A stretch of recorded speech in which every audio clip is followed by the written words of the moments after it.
Hey, this is Chris. You might have seen on Instagram that I had a little preview of this adventure I took with my dad. So I was running a couple days earlier and I saw some abandoned tracks and I wanted to find them. So we looked it up on the maps and we took our bikes out. We traveled around the neighborhood and eventually we found the tracks. So we followed the abandoned path and saw the bridge where the bypass goes over the old tracks.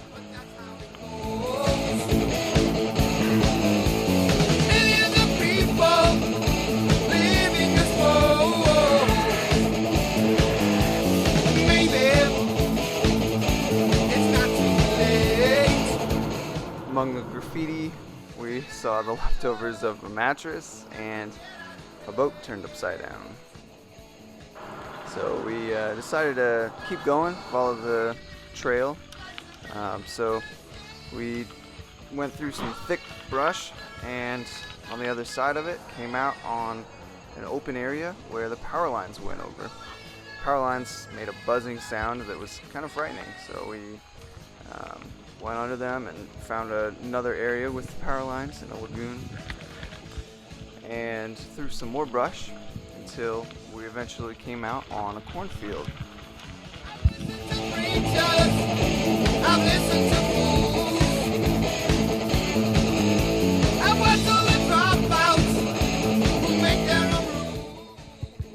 We went across town then to the other side of the tracks and tried to follow them to where they would connect.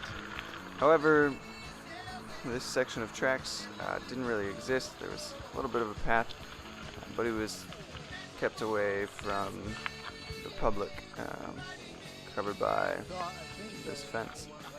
And they had a sign that said they would shoot or release the dogs on any trespassers. So we decided not to go in. We realized that since there's a clearing for the old tracks, power lines were perfect to go in where the tracks used to be. Our adventure didn't go without any injuries and bug bites, but it's definitely worth it, and I challenge you to go adventure right near your house.